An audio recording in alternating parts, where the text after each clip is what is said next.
While Kit Kat is on the roof scraping dead moss off the shingles, I decided to come down and work on Daisy.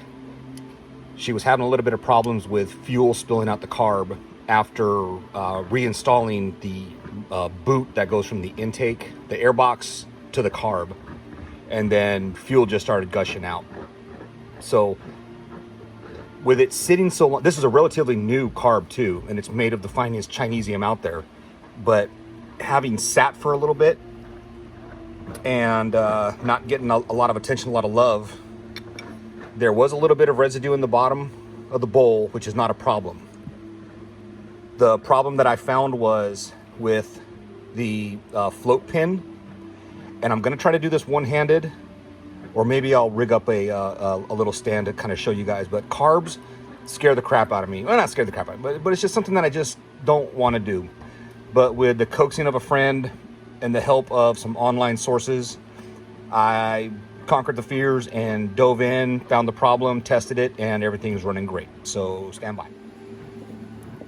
So I'll try to show you kind of a step-by-step of removing carbs and taking them apart for artards, and first time virgins of doing it. Okay, so four screws come out of the bowl. I'm not even sure how this goes on. I think it goes on something like whatever. 4 screws, the bowl comes out. Now this carb is literally sitting upside down, and that's how it is. And the next part is going to be removing the float bowl here, and there's this little wire that needs to come up and off. But first we need to get the pin out, which just pushes through, easy peasy. And then as this comes up, you got your float bowl. I know the lighting's crappy, I apologize. You got your float bowl and your pin here. I think that's it, okay? Now I'm gonna show you guys and girls the problem that I was having. This float pin is hanging on a little wire right here, or the wire is hanging off the little bracket here. So it just do a little magic and it comes out. Again, apologies for bad lighting, bad whatever. But here's your pin. Here's the float pin. And if you're getting fuel just gushing and pouring out of the tube at the bottom of your float bowl, not the screw. Let's see if I can get a picture of this. Not this screw here, okay? But it's coming out the bottom here. If you're getting a bunch of fuel coming out of there, most likely your problem is this float pin right here. Common issues is that the rubber tip here is damaged, cracked, crease, or some kind of blockage is going on. Or in my case, along the lining here of this float pin, these grooves, was a lot of corrosion. And you know, it's not new technology, but it is pretty precision. So too much gunk, too much corrosion on the pin was keeping the float pin from moving freely. After scraping it, putting it back in, I'm going to show you the kind of test that I did, and hopefully, if that's your problem, don't be afraid of carbs. Bad carb. Okay. So I don't know if you can see, but there's that little wire. That's like the hanger pin. It's going to go on your float bowl, just like so. Okay. Now just guide the float pin into the float hole. I don't know what it's called. I'm just making stuff up. And you can just let it drop in, easy peasy. Take your pin. You're gonna push that pin through. Just like that, okay? So when it's sitting right side, it should just brink, okay? And that's, this part of the lesson of the carb is that's all I can really do. I'm not messing with jets this time, and I'm not trying to recreate the float bowl wheel, but I just wanted to show you guys and girls what I did to fix my problem. This is a very new carb, Like I said, made of the finest Chinesium. It's not a stock carb, but the seals are good, requires no rebuild. It was just gunked up. It ran fine, but when it stopped and installed, it sat for a long time, and I think that that's what the problem was. So I'm going to reinstall and show you guys another test.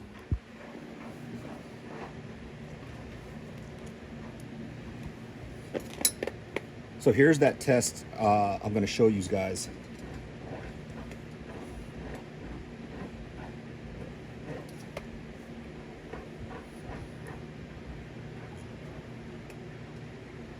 So this test is if it's the float bowl pin and something to do with the actual float itself.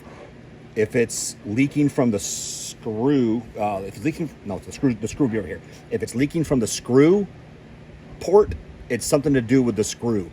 Now these Chinesium models don't have an O-ring at the end of the screw. It's just a beveled tip, gets jammed in there.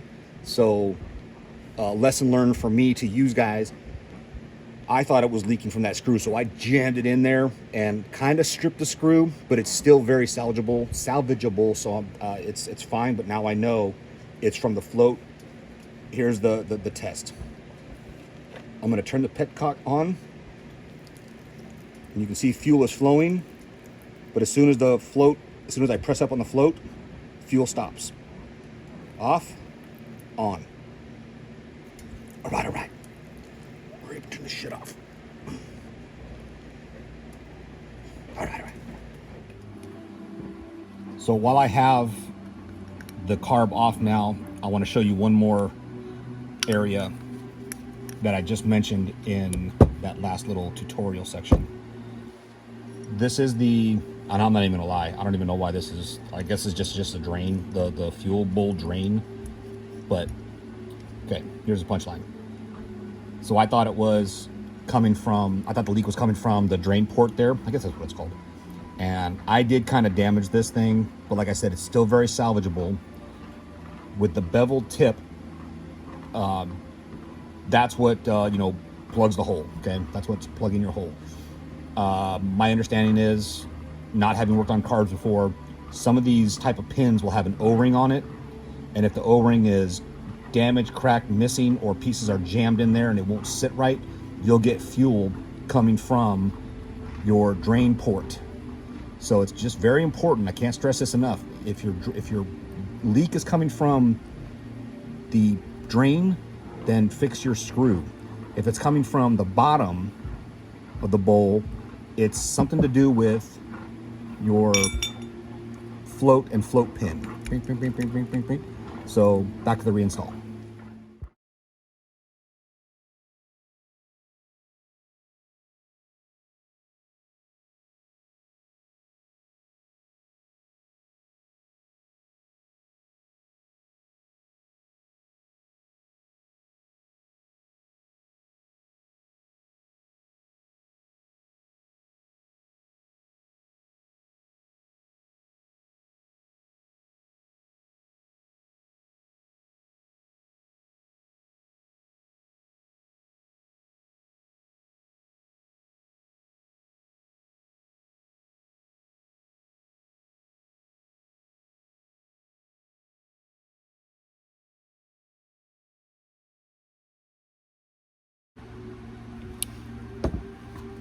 So now that we got the car back together, excuse me, I'm going to be reinstalling it back on the 1986. This way. I'm going to be reinstalling it on the 1986 Suzuki XP200, affectionately known as Daisy. I'm not going to bore you with the putting on of it because it's just simply taking it off and put it back on, but I will do a fuel test to make sure it's still doing its job.